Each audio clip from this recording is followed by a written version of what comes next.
बोलिए दोस्तों, कहां पर थे? साइटो सो चलिए क्वेश्चन पर जाते हैं ना। प्रतिदिन 2 क्लास लिए हम अब तक, क्वेश्चन पर गए ना, प्रतिदिन क्वेश्चन पर जाइए। तो आइए दोस्तों, सेल पढ़ रहे हैं और सेल में हम लोग ये समझ चुके हैं कि सेल क्या है। तो सजीवों की शरीर की रचनात्मक एवं क्रियात्मक इकाई, सजीवों के शरीर की रचनात्मक एवं क्रियात्मक इकाई, समझ गए। उसके बाद सेल क्या है, तो गोलाकार संरचना है, उसके अंत उसको हम 2 भागों में बांटे थे और 2 तरह से बांटे थे, याद है ना। एक सेल मेम्ब्रेन और दूसरा, एक सेल मेम्ब्रेन और दूसरा न्यूक्लियस। सेल मेम्ब्रेन और न्यूक्लियस, न्यूक्लियस नहीं प्रोटोप्लाज्म, सेल मेम्ब्रेन और। तो अब तक कहां तक कौन कौन सेल ऑर्गेनल पढ़ चुके थे? और राइबोसोम तक हो गया था। तो एक कोशिका जीवित रहेगा ना, तभी हमारा अंग ठीक तरह से काम करेंगे, क्योंकि कोशिका से मिलकर उत्तक बनते हैं, उत्तक से मिलकर के अंग बनते हैं, और अंग कार्य करे ठीक तरह से, ठीक है। कोशिकाएं मिलकर उत्तक, उत्तक मिलकर अंग। तो हमारे कोई भी अंग हो, चाहे हृदय हो, किडनी हो, या कोई भी अंग हो, वो जो कार्य कर रहे हैं वो तब करेंगे जब उनके कोशिकाएं जीवित हो और उनके कोशिकाओं को लगातार पोषण मिलता रहे। हम जो भोजन करते हैं उसका तात्पर्य क्या होता है? उसका तात्पर्य होता है कि सारे कोशिकाओं को क्या मिले? पोषण मिले, और वह ठीक तरह से कार्य करे। कोशिका कार्य करेगा तभी अंग काम करेगा, बस समझ गए ना। अब आप ध्यान दीजिए दोस्तों कि कोशिका के अंदर, कोशिका द्रव में ढेर सारे संरचनाएं होती है और उसके अपने अपने कार्य हैं। यानी एक कोशिका कार्य करे, इसके लिए उसके कोशिका के अंदर जो अंगक है उनका कार्य करते रहना क्या है? जरूरी है। उनका कार्य करते रहना क्या है? जरूरी है। और ऐसे ही अंगक पढ़े थे, जैसे हम पढ़ लिए थे लाइसोसोम के बारे में, सॉरी राइबोसोम के बारे में पढ़े थे, इंडोप्लाज्मिक रेटिकुलम के बारे में थे। 2 ही अंगक अभी तक हम पढ़े हैं। उसके बाद सेल मेम्ब्रेन पढ़े हैं, सेल वॉल पढ़े हैं, और उसके बाद पढ़े हैं साइटोप्लाज्म। तो 2 अंगक पढ़े थे। दोनों अंगों के बारे में कॉन्सेप्ट क्लियर है। आइए तीसरा अंगक, गोल्जी बॉडी। इसको हिंदी में गोल्जी काय कहते हैं, ठीक है। लेकिन आजकल जानते हैं बायोलॉजी का इंग्लिश से कहीं हिंदी लिख दिया जाता है एग्जाम में। जैसे ये गोल्जी बॉडी है, जिसको गोल्जी काय ना लिखकर आपका एग्जाम हिंदी रूपांतरण कर दिया गोल्जी बॉडी। तो अंग्रेजी नाम जो है बायोलॉजी में बहुत जरूरी है। कभी कभी अंग्रेजी का ही देवनागरिक में मतलब रूपांतरण सीधे सीधे रहता है। गोल्जी बॉडी क्या है? कोशिका अंगक है। कहाँ है? तो सारे कोशिका अंगक कहाँ रहते हैं? कोशिका द्रव में रहते हैं। तो गोल्जी बॉडी भी कोशिका अंगक है और ये कोशिका द्रव में रहते हैं, ठीक है। गोल्जी बॉडी भी कोशिका अंगक है और ये कोशिका द्रव में रहते हैं। और गोल्जी बॉडी की जो संरचना होती है, अगर इलेक्ट्रॉन माइक्रोस्कोप से गोल्जी बॉडी की संरचना को देखें तो गोल्जी बॉडी की संरचना एक ही तरह से, लेकिन स्थिति आपको एनिमल सेल में कुछ अलग दिखाई पड़ेगा और प्लांट सेल में कुछ अलग, बहुत अंतर नहीं, कुछ अलग। जैसे कि एनिमल सेल में, एनिमल समझ रहे हैं ना आप, जंतु मतलब जो प्रकाश संश्लेषण नहीं करते हैं उसे ही क्या कहते हैं? जंतु कहते हैं, ठीक है। उसे जंतु की पूरी परिभाषा चैप्टर नंबर 5 में आपको मिलेगा। तो जंतु की कोशिका में जब इलेक्ट्रॉन माइक्रोस्कोप लेकर के गोल्जी बॉडी को देखा जाता है तो दोस्तों यहाँ आपको मुड़े हुए छड़ के गुच्छों के समान दिखाई पड़ता है। मुड़े हुए छड़ के गुच्छे, छड़ समझते हैं ना, वही जिसको हम लोग सरिया बोलते हैं। एकदम उसका लगेगा कि गुच्छा रखा हुआ है और ये सारे गुच्छे जुड़े हुए हैं। तो गोल्जी बॉडी एक ऐसी संरचना है जिसको अगर हम इलेक्ट्रॉन माइक्रोस्कोप में देखें तो एनिमल के सेल में ये मुड़े हुए छड़ के गुच्छे के रूप में दिखाई पड़ते हैं, जबकि प्लांट में ये आपको मुड़े हुए छड़ के रूप में दिखाई देते हैं, लेकिन वो गुच्छे के रूप में दिखाई नहीं देते हैं। लेकिन वे गुच्छे के रूप में दिखाई नहीं देते हैं, गुच्छे के रूप में दिखाई नहीं देते हैं, बल्कि पूरे कोशिका द्रव में बिखरे पड़े रहते हैं। एक छड़ यहाँ कोशिका द्रव के किसी और भाग में, दूसरा सर छोड़ किसी और छड़ किसी और भाग में, किसी और भाग। अर्थात प्लांट में भी गोल्जी बॉडी मुड़े हुए छड़ की संरचना में है और एनिमल सेल में भी वे मुड़े हुए छड़ की संरचना में। अंतर यह है कि एनिमल सेल में वे मुड़े हुए छड़ के गुच्छे हैं, जबकि प्लांट में मुड़े हुए छड़ की तरह वो बिखरे पड़े हुए। बात को समझ लेना। तो दोनों गोल्जी बॉडी स्थिति थोड़ी भिन्न है। प्लांट में चूंकि बिखरे पड़े हैं तो इसको जीव वैज्ञानिकों ने एक अलग नाम दिया है दोस्तों, इसको जीव वैज्ञानिकों ने अलग नाम दिया है। और प्लांट के गोल्जी बॉडी को डिक्टियोसोम कहते हैं। क्या कहते हैं? हाँ, डिक्टियोसोम कहते हैं। क्या कहते हैं दोस्तों? डिक्टियोसोम कहते हैं, ठीक है। तो गोल्जी बॉडी को, प्लांट के गोल्जी बॉडी को डिक्टियोसोम भी कहा जाता है। ऐसा नहीं कि डिक्टियोसोम ही कहना है, हम गोल्जी बॉडी कहेंगे कोई दिक्कत नहीं है, लेकिन आप जानेंगे गोल्जी बॉडी का ही पर्यायवाची क्या है? डिक्टियोसोम है। क्लियर हो गया? संरचना समझ गए। बना किससे है? प्रोटीन लिपिड से बना हुआ संरचना है। अधिकांश संरचना प्रोटीन लिपिड का ही बना होता है। अधिकांश संरचना किसका बना होता है? प्रोटीन और लिपिड का बना हुआ था। एक राइबोसोम आपको बताए थे जिसमें लिपिड नहीं था, प्रोटीन और क्या था? आरएनए था। तो संरचना में कोई दिक्कत है? अब आइए थोड़ा सा इनका खोज बहुत महत्वपूर्ण है, क्योंकि जो खोजा उन्हीं के नाम पर इसका नाम है। तो गोल्जी बॉडी को जो खोज किया था दोस्तों, कैमिलो गोल्जी ने किया था। किसने किया था? Camillo Golgi. Camillo Golgi Italy के बहुत बड़े न्यूरोलॉजिस्ट डॉक्टर थे, बहुत बड़े नर्वस सिस्टम का डॉक्टर, ब्रेन का डॉक्टर जिसको हम बोलते हैं बोलचाल की भाषा में। उन्होंने ही सबसे पहले और मस्तिष्क की जो कोशिका होती है उसका नाम है न्यूरॉन। मस्तिष्क की कोशिका का नाम क्या है? न्यूरॉन। उसी न्यूरॉन कोशिका में कैमिलो गोल्जी ने गोल्जी बॉडी की खोज की थी। और कैमिलो गोल्जी ने जो इसकी खोज की थी, इसका नाम रखा था जानते हैं क्या? इंटरनल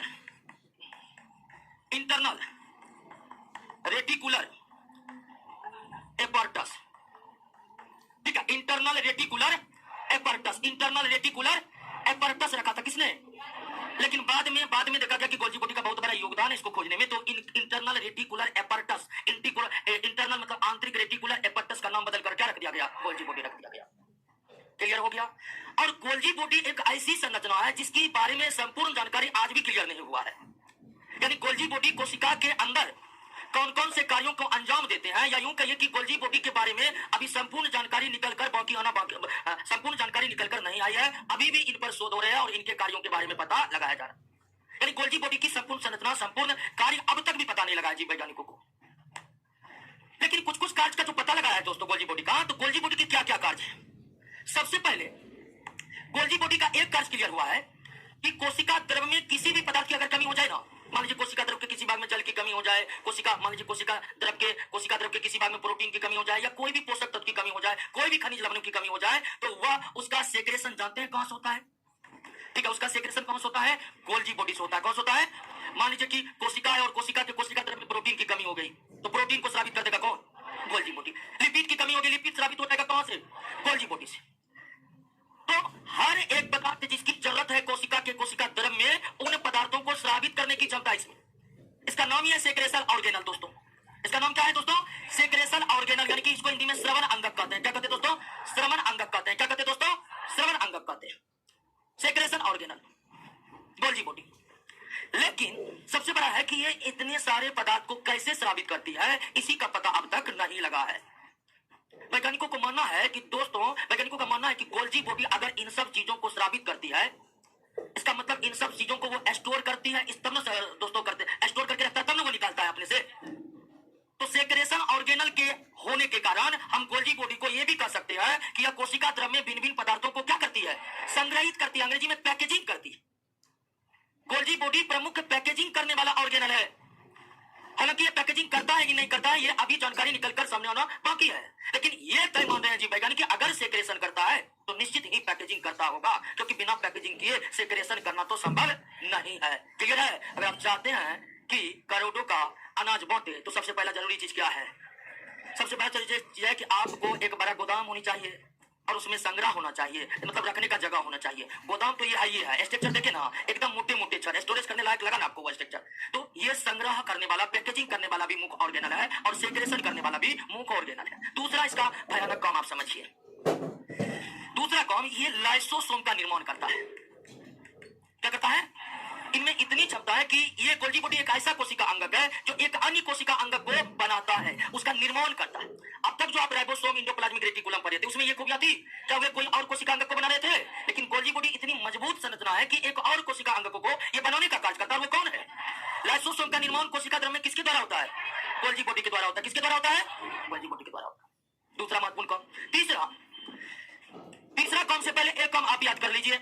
आप रफ एंडोप्लाज्मिक रेटिकुलम के कार्यों को देखे थे, क्या कार्य था? प्रोटीन का संश्लेषण एवं प्रोटीन के परिवहन में मदद करना। यानी कि एंडोप्लाज्मिक रेटिकुलम में जो रफ एंडोप्लाज्मिक रेटिकुलम था, वो परिवहन का कार्य कर रही थी। लेकिन वो किसका परिवहन कर रहा था? प्रोटीन का। बचा कि प्रोटीन का परिवहन अगर RER के द्वारा होता है, तो शेष का परिवहन किसके द्वारा होता है? शेष का परिवहन गोल्जी बॉडी के द्वारा होता है। यानी कि परिवहन, ट्रांसपोर्टिंग की भूमिका भी मुख्य रूप से किसके द्वारा निभाई जाती है? ठीक है, ट्रांसपोर्टिंग की भूमिका मुख्य रूप से किसके द्वारा निभाई जाती है? एंडोप्लाज्मिक रेटिकुलम में जो रफ था वो ट्रांसपोर्टिंग का काम कर रहा था, लेकिन केवल किसका? प्रोटीन का। उसके बाद जिस तरह से राइबोसोम में प्रोटीन का संश्लेषण हुआ था, स्मूथ एंडोप्लाज्मिक रेटिकुलम में वसा और कोलेस्ट्रॉल का संश्लेषण हुआ था, उसी तरह गोल्जी बॉडी में ग्लाइकोप्रोटीन। ठीक है, कौन प्रोटीन? अब कहिए ग्लाइकोप्रोटीन क्या है? तो प्रोटीन है। तो ग्लाइकोप्रोटीन और ग्लाइकोलिपिड, ग्लाइकोप्रोटीन और ग्लाइकोलिपिड, ग्लाइकोप्रोटीन ग्लाइकोलिपिड, इसका संश्लेषण कहां होता है?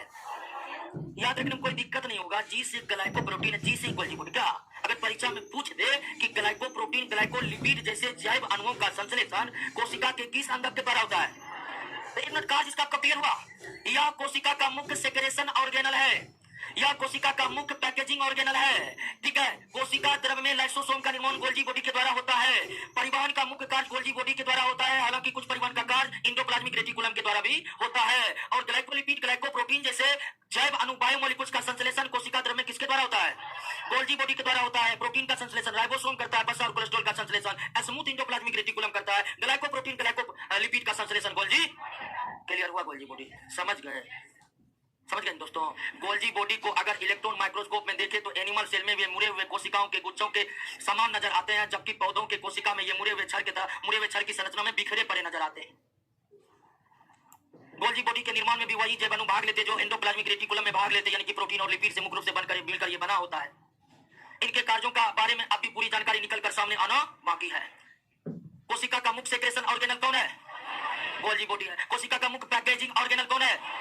कोशिका द्रव्य में लाइसोसोम का निर्माण किसके द्वारा होता है? गोल्जी बॉडी के द्वारा होता है। परिवहन का मुख्य कार्य किसके द्वारा किया जाता है? गोल्जी बॉडी के द्वारा होता है। ग्लाइकोप्रोटीन ग्लाइकोलिपिड का संश्लेषण कहां?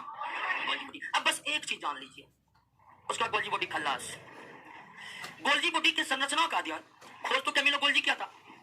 आगे चलकर दो वैज्ञानिक ने इसके संरचना पर डिटेल अध्ययन किया और दो वैज्ञानिक का नाम है डाल्टन और फेलिक्स। डाल्टन और फेलिक्स ये आगे चलकर गोल्जी बॉडी की संरचनाओं को विस्तार पूर्वक अध्ययन किए और गोल्जी बॉडी की संरचना में जो ये मुड़े हुए छड़ हैं, गोल्जी बॉडी की संरचना में जो मुड़े हुए छड़ हैं, इनको डाल्टन और फेलिक्स ने एक नया नाम दिया, सिस्टर्नी। ठीक है, क्या नाम दिया? सिस्टर्नी। इसलिए पर परीक्षा में पूछा गया कि कोशिका द्रव्य में सिस्टर्नी के समूह को क्या कहते हैं? गोल्जी बॉडी कहते हैं। क्या कहते हैं?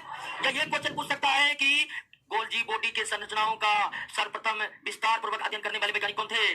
डाल्टन और फेलिक्स। डाल्टन और फेलिक्स ने गोल्जी बॉडी के मुड़े हुए छड़ जैसी संरचना को क्या नाम दिया? सिस्टर्नी। हालांकि उन्होंने पूरे गोल्जी बॉडी की संरचना को 3 भागों में बांटे। कौन कौन भाग पढ़िए? पर ये तो कौन कौन भाग है?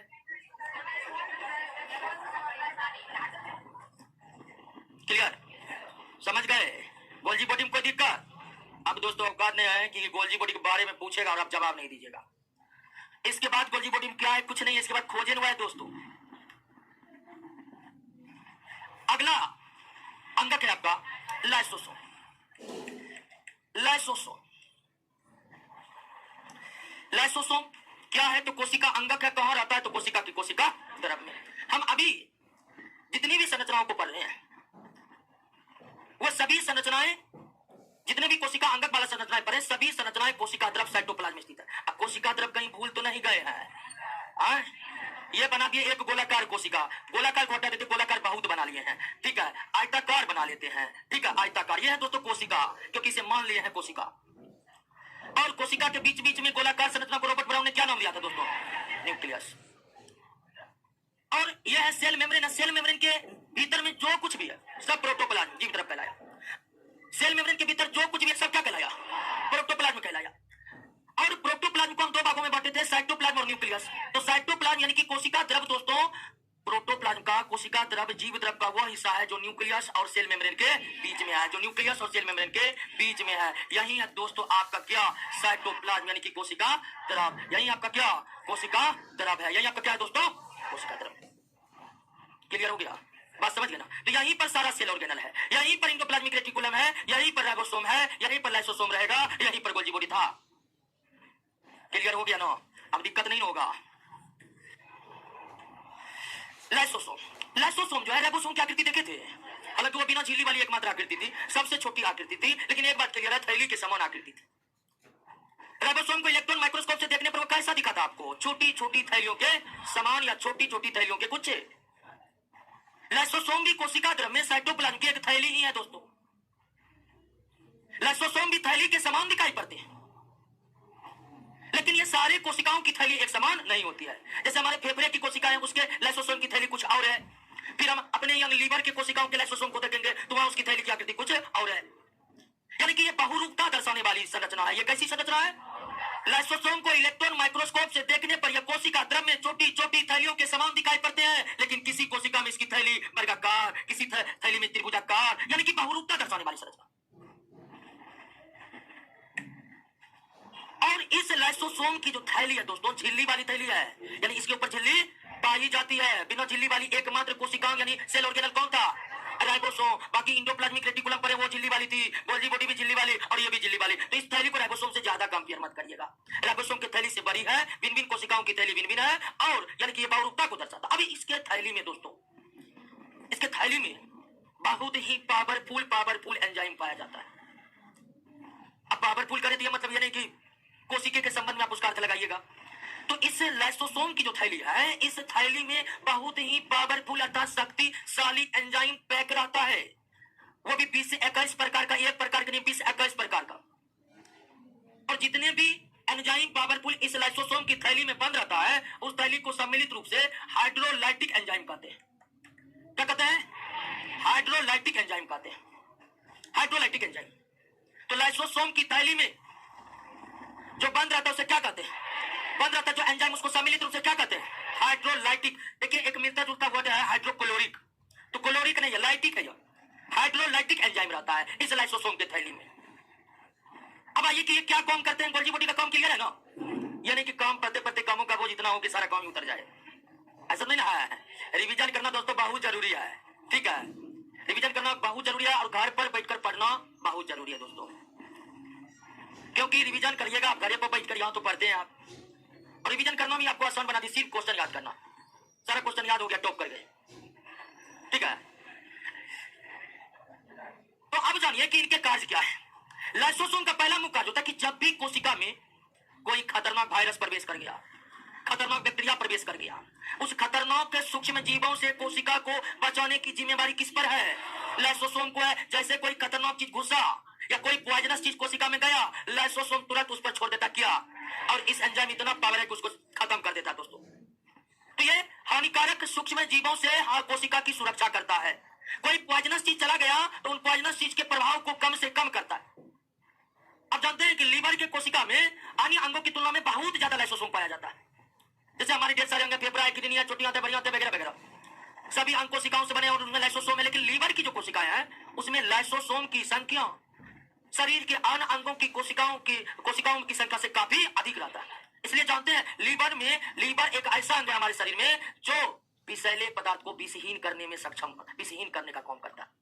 अब ऐसा भी नहीं कोई सल्फास खा लेगा तो मारेगा नहीं, ठीक है? मतलब विषैला कोई चीज खा रहा है दोस्तों, खा लिया है, तो उसके प्रभाव को कम कौन करता है? कौन करता है? लाइसोसोम। लाइसोसोम ने लीवर करता है, और लीवर जो यह काम कर पाता है वो अपने कोशिका में ज्यादा से ज्यादा लाइसोसोम होने के कारण। तो एक कार्य समझ गए, हानिकारक जीवाणु और वायरस से या हानिकारक सूक्ष्म जीवों से कोशिका द्रव को सुरक्षा कौन देता है? लाइसोसोम। एक कार्य। दूसरा कि कोशिका द्रव में, साइटोप्लाज्म में जितने भी कोशिका अंगक हैं, वे कोशिका अंगक की आयु होती है एक।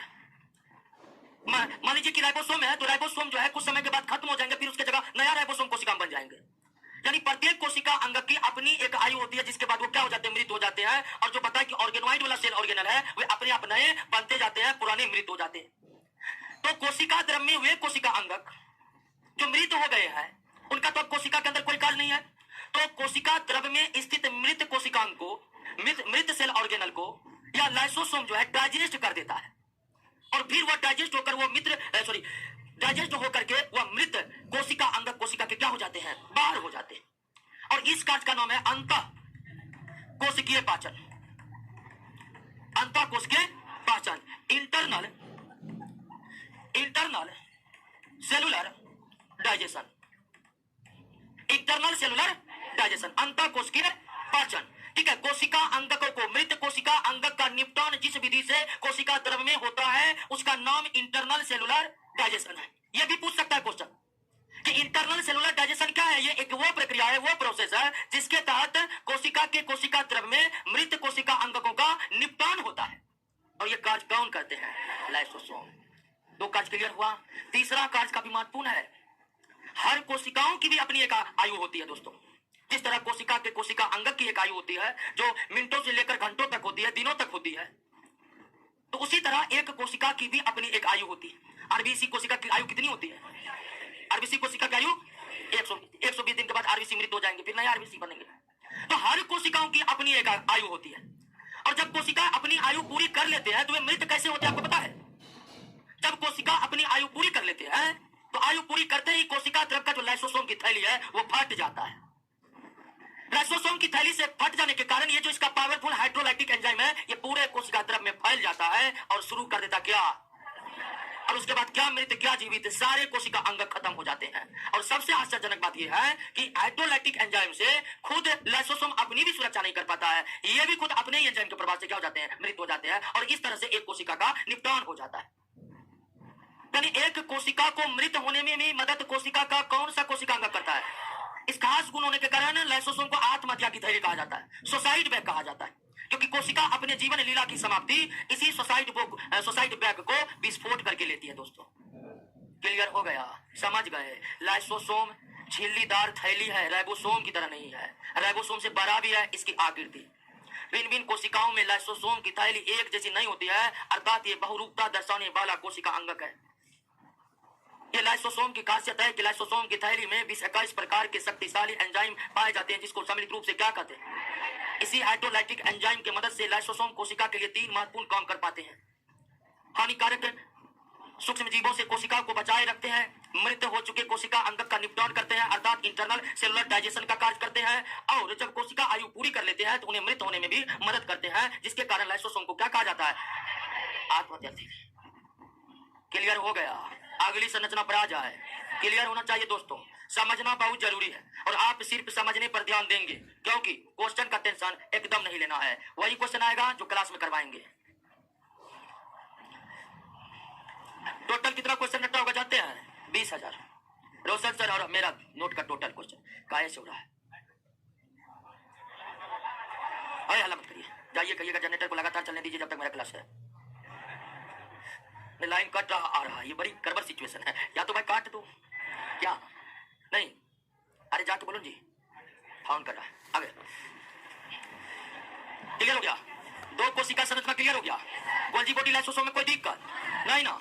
आते हैं अब माइटोकॉन्ड्रिया। इसको हिंदी में क्या कहते जानते हैं?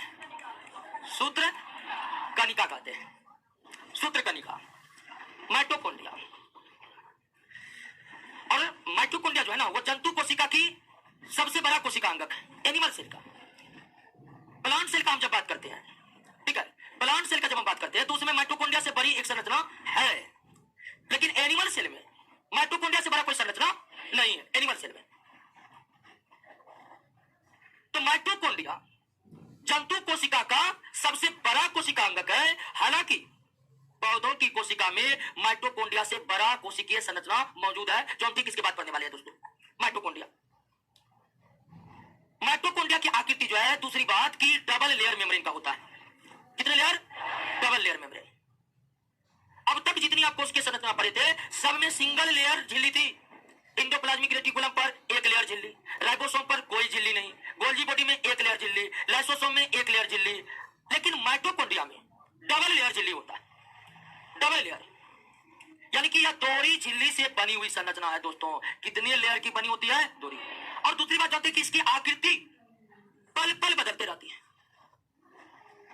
और इतनी जल्दी इस कोशिकीय अंगक का आकृति बदलती है, उतनी जल्दी किसका नहीं बदलता है। माइटोकॉन्ड्रिया की आकृति हमेशा एक जैसी कोशिका द्रव्य में नहीं बनी रहती है, इसकी आकृति पल पल बदलते रहती है। यानी कि कोशिका में सबसे ज्यादा परिवर्तनशील आकृति वाला कोशिका अंगक कौन है? माइटोकॉन्ड्रिया है। माइटोकॉन्ड्रिया है। जिसको नींद आता है 12 से 2 सो का रहते हैं, सो क्या ये जबरदस्त तरीके से समझ में आएगा, ठीक है। सोने वाले चेत जाइए दोस्तों, आज से नौकरी निकल जाएगा, क्योंकि आपके बगले में आदमी जग रहा है। तो ये डबल लेयर मेम्ब्रेन का बना होता है दोस्तों, और कोशिका की डबल लेयर मेम्ब्रेन के बीच का जो ये देख रहे हैं खाली जगह, ये खाली नहीं रहता दोस्तों। ये जो डबल लेयर की ये जगह है, कि इसको कैविटी कहते हैं, गुहा कहते हैं हिंदी में। इस गुहा को कहते हैं दोस्तों, क्या हो गया, हम बात कर रहे थे कि इसकी आकृति बहुत ज्यादा क्या है? परिवर्तनशील। इसकी आकृति बहुत ज्यादा क्या है? परिवर्तनशील है। इतनी कोई भी कोशिका अंगक अपनी आकृति नहीं बदलता है। अब ये परिवर्तनशील आकृति माइटोकॉन्ड्रिया थोड़े भी समय के लिए जब स्थिर होती है तो इलेक्ट्रॉन माइक्रोस्कोप में किस प्रकार दिखाई देती है, उसी तरह का हम चित्र बना के आपको दिखा रहे हैं। ये डबल लेयर मेम्ब्रेन का होता है। अब तक कोई डबल लेयर मेम्ब्रेन नहीं था दोस्तों। अब डबल मेम्ब्रेन से घिरा जगह को मैट्रिक्स कहते हैं। क्या कहते हैं? डबल लेयर मेम्ब्रेन से घिरा जगह को क्या कहते हैं? मैट्रिक्स कहते हैं। क्या कहते हैं? हिंदी इंग्लिश दोनों में मैट्रिक्स कहते हैं, मैट्रिक्स। और ये मैट्रिक्स जो है ये खाली नहीं रहता है, बल्कि इस मैट्रिक्स में कोशिका द्रव के समान पदार्थ ही भरे रहते हैं, ठीक है। कोशिका द्रव के समान पदार्थों से, जैसे आप पढ़े थे ना, कोशिका द्रव एक तरल पदार्थ है, सेम टू सेम वही तरल पदार्थ इस माइटोकॉन्ड्रिया के मैट्रिक्स में भरा पड़ा रहता है।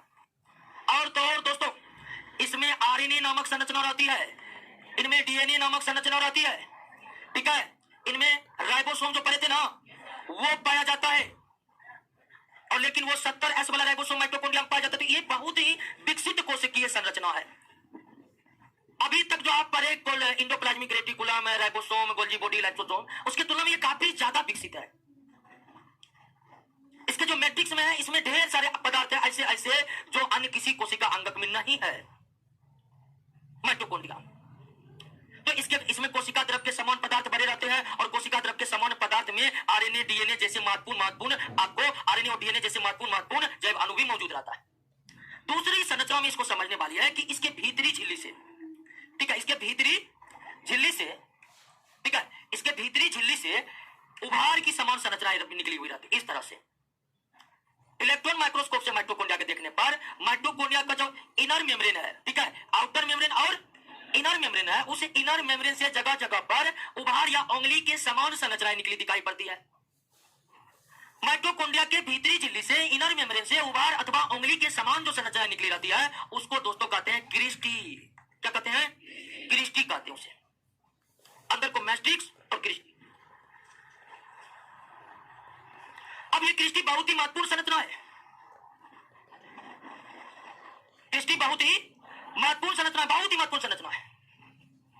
और महत्वपूर्ण इसलिए है दोस्तों कि इसमें भी एंजाइम रहते हैं, इसमें भी एंजाइम रहते हैं, लेकिन इस क्रिस्टी में वो एंजाइम रहते हैं जो हमारे शरीर में कौन सी प्रक्रिया को संपन्न करवाते हैं? श्वसन, यानी कि रिस्पिरेशन। श्वसन समझते हैं ना? एक होता है सांस लेना छोड़ना, वो अलग बात है। यह है श्वसन। सांस लेना छोड़ना श्वसन का एक छोटा सा हिस्सा है, पूरी तरह से श्वसन नहीं है। क्यों नहीं है? तो इसको समझने के लिए पूरा का पूरा चैप्टर है आपके बायोलॉजी में। किसका? श्वसन का। वो हम समझेंगे, लेकिन फिलहाल हम आपको थोड़ा सा बता रहे हैं इसके बारे में। श्वसन वह प्रक्रिया है जिसके जरिए सजीवों के शरीर में एटीपी के रूप में ऊर्जा उत्पन्न होती है। आप जानते हैं कि हमें ऊर्जा कैसे मिलता है? हम जो भोजन करते हैं वो भोजन पच करके ब्लड के माध्यम से प्रत्येक कोशिकाओं तक पहुंचता है। फिर वो इसी भोजन का कोशिका के माइटोकॉन्ड्रिया के भीतर ही ऑक्सीजन के साथ रिएक्शन होता है और फिर एटीपी बनता है। और एटीपी का बनना ही क्या कहलाता है? श्वसन। श्वसन वह प्रक्रिया है जिसके जरिए सजीवों के शरीर में ऊर्जा की उत्पत्ति होती है, या और किस रूप में? एटीपी के रूप में। श्वसन कहां होता है? तो प्रत्येक जीवित कोशिकाओं के भीतर। किस कोशिकांगक में? माइटोकॉन्ड्रिया में होता है। ये वो कोशिकांगक है जहां पर श्वसन की प्रक्रिया संपन्न होती है। सांस लेना छोड़ना श्वसन नहीं है, श्वसन का एक छोटा सा हिस्सा है। सांस हम इसलिए लेते हैं कि ताकि ऑक्सीजन हमारे शरीर में प्रवेश करे।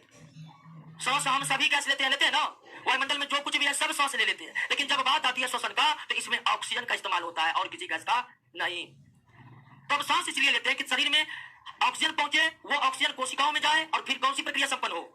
ताकि एटीपी उत्पन्न हो और हमें ऊर्जा की प्राप्ति। तो श्वसन वह प्रक्रिया है जिसके जरिए हमारे शरीर में ऊर्जा की उत्पत्ति होती है एटीपी के रूप में।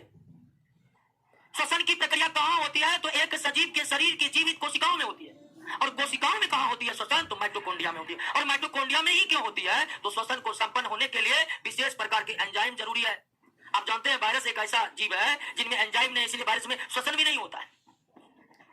और श्वसन को संपन्न कराने वाले एंजाइम सिर्फ माइटोकॉन्ड्रिया के किसी में है, इसीलिए यहीं पर होता है। और जगह वो एंजाइम ही नहीं है कि श्वसन होगा।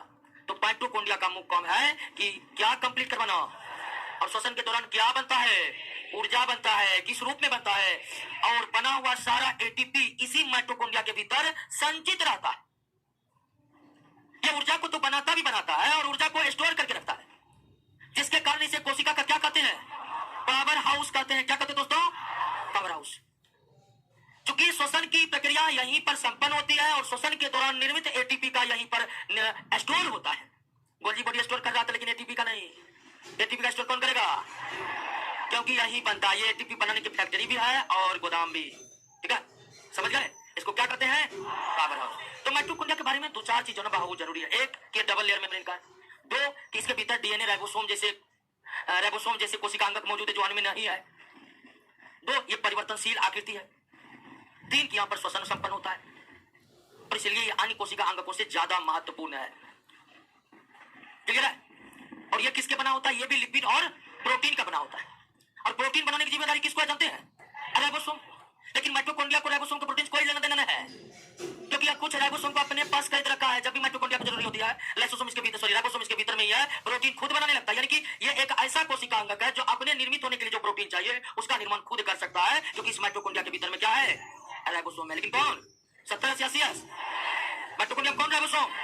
70S राइबोसोम पाया जाता है। 70S राइबोसोम पाया जाता है। राइबोसोम सारे सॉरी माइटोकॉन्ड्रिया से तो ढेर सारे वैज्ञानिक जुड़े हुए हैं और गनीमत है कि सबका नाम पूछा गया है और याद रखना जरूरी है। ठीक है, तो आप सबका नाम जान जाइए। ठीक है, नाम जानना भी जरूरी है। जो बायोलॉजी में इतना बड़ा बड़ा कांड किए हुए हैं, कांड नहीं मतलब इतने बड़े काम किए हुए हैं, तो उसका नाम तो जरूरी है।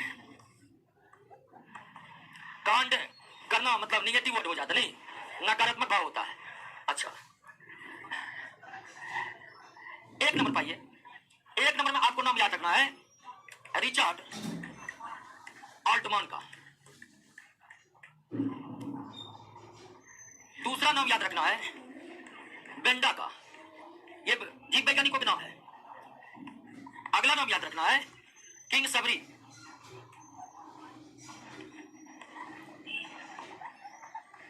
किंग सबरी। और चौथा नाम याद रखना है Warburg. Richard Altmann, Benda, Kingsbury और वारबर्ग, ये चार वैज्ञानिक। खोज किसने किया? माइटोकॉन्ड्रिया को खोज करने वाले क्या है? कौन है? रिचर्ड अल्टमैन है। और रिचर्ड अल्टमैन ये भी याद रखिएगा कि रिचर्ड अल्टमैन ने इस माइटोकॉन्ड्रिया को खोज करके उसका नाम क्या रखा? बायोप्लास्ट रखा। बेंडा वो जीव वैज्ञानिक है जो बायोप्लास्ट नाम बदलकर क्या रखा? माइटोकॉन्ड्रिया रखा। किंग सबरी ने यह पता लगाया कि माइटोकॉन्ड्रिया के भीतर ही श्वसन कंप्लीट होता है और एंजाइमों की खोज माइटोकॉन्ड्रिया में श्वसन एंजाइमों का खोज किसने किया? बारबर्ग ने। क्लियर हो गया? नोट में दिया हुआ, आप इस चारों वैज्ञानिक का नाम याद रखिएगा। कोई दिक्कत माइटोकॉन्ड्रिया के बारे में नहीं नो। कोशिका द्रव की सबसे परिवर्तनशील आकृति कौन है? माइटो। जंतु कोशिका का सबसे बड़ा कोशिका अंग कौन है? माइटोकॉन्ड्रिया। जब जंतु कोशिका पूछेगा तभी माइटोकॉन्ड्रिया होगा। पूछेगा कोशिका का सबसे बड़ा कोशिका अंग कौन है, तो हम आ रहे हैं उस पर। ध्यान दीजिए यहां पर। अब ध्यान दीजिए कि माइटोकॉन्ड्रिया में कौन से महत्वपूर्ण कार्य संपन्न होते हैं? श्वसन। श्वसन समझ गए क्या है? क्लियर हो गया? या पूछते हैं कि कोशिकाओं के कौन से कोशिका अंगक में श्वसन को संपन्न कराने वाले एंजाइम पाए जाते हैं? माइटोकॉन्ड्रिया। माइटोकॉन्ड्रिया कितना झिल्ली का है? डबल लेयर झिल्ली का। और ये इसलिए बता रहे कि बहुत कम ऐसी कोशिकीय संरचना है जो डबल लेयर है। ये तो सब सिंगल लेयर है और एक राइबोसोम तो है ही नहीं उस पर। आइए दोस्तों एक और महत्वपूर्ण संरचना पर, वो है आपका क्या? प्लास्टिड यानी लबक। प्लास्टिड क्या हुआ? नोट नहीं मिला आप लोग को? काहे? अच्छा, नोट नहीं मिला है कि एक बड़ी समस्या है कोचिंग का ना। अच्छा, वैसे आप तो इतने सीनियर है, योग्य हैं कि समस्या खुद दूर कर सकते हैं अपने स्तर पर। एक ऐसा लड़का मिला सर हमको एक सप्ताह से नहीं मिल रहा है नोट। कहीं आप खुद क्यों नहीं प्रयास किया? नोट पे से कुछ आया नहीं? दोस्तों के फोटो स्टेट करा लिए। पढ़ना जरूरी है। नोट्स लाता है, नोट्स लाते हैं आप लोग? लाता है बहुत, देखते हैं ड्रग भर भर के नोट लाता है। अब कौन ले जाता है पता नहीं चलता है, फिर भी विद्यार्थी कहता है नोट नहीं मिलता है। आइए दोस्तों प्लास्टिड। प्लास्टिड प्लास्टिड जिनको नोट नहीं मिला उसके लिए सबसे बेहतर सब दिन पढ़ के जाइए, फोटो खींच लीजिए, कॉपी पर लिखिए लीजिए, डबल याद हो जाएगा। ठीक है, क्लास में एक बार समझ जाइएगा, फिर अपने बार लिखिएगा। ठीक है, लिखने का मतलब एकदम लिखिएगा। बहुत एकदम लिखते हैं, 4 कलम लेकर बैठता है। हेडिंग मारेगा लड़का से, बाउंड्री मारेगा हल्का से, तब लिखे। ठीक है, तो झूठ मूठ का, और जो मतलब जितना अच्छा अच्छा लिखता है बाद में उसी को अच्छा नहीं लगता है, ऐसा भी हुआ है। प्लास्टिड पर आइए। और प्लास्टिड एक ऐसी कोशिकीय संरचना है जो केवल और केवल प्लांट सेल में मौजूद होता है। केवल और केवल प्लांट सेल में मौजूद होता है। एनिमल सेल में यह प्लास्टिड नहीं रहता है। और यह कोशिका के भीतर की सबसे बड़ी संरचना है प्लास्टिड, अर्थात यह माइटोकॉन्ड्रिया से भी बड़ा होता है। कोशिका के भीतर की सबसे बड़ी संरचना कौन है? अभी आप पढ़े कि जंतु कोशिका की सबसे बड़ी संरचना कौन है? और वो इसलिए कि जंतु कोशिका में, एनिमल सेल में प्लास्टिड रहता ही नहीं है। यह केवल पौधों की कोशिका में रहता है। पौधे उसे कहते हैं जो प्रकाश संश्लेषण करने योग्य है। बाकी पौधों की दुनिया 4 नंबर चैप्टर में हम पढ़ेंगे दोस्तों डिटेल में। तो प्लास्टिड केवल पौधों की कोशिका में पाया जाता है। सबसे बड़ी कोशिकीय संरचना है, माइटोकॉन्ड्रिया से भी बड़ा होता है। और दूसरी बात कि ये पौधों की कोशिका में प्लास्टिड रहता है, लेकिन पौधों के सभी भागों के कोशिका में एक ही तरह का प्लास्टिड नहीं रहता है दोस्तों। पौधों के विभिन्न भागों के कोशिका का प्लास्टिड एक समान नहीं होता। जैसे जड़ वाला भाग में जो कोशिका है उसका प्लास्टिड कुछ और है, कने वाले भाग का जो कोशिका है उस कोशिका का प्लास्टिड कुछ और है, पतियों का निर्माण जिन कोशिका से हुआ था उन कोशिकाओं के प्लास्टिड कुछ और है दोस्तों। तो पौधे के भिन्न भिन्न भाग अर्थात जड़, तना, पत्ती, पौधे के भिन्न भिन्न भागों की कोशिकाओं में एक तरह के ही प्लास्टिड मौजूद नहीं रहते हैं। प्लास्टिड 3 तरह के रहते हैं दोस्तों।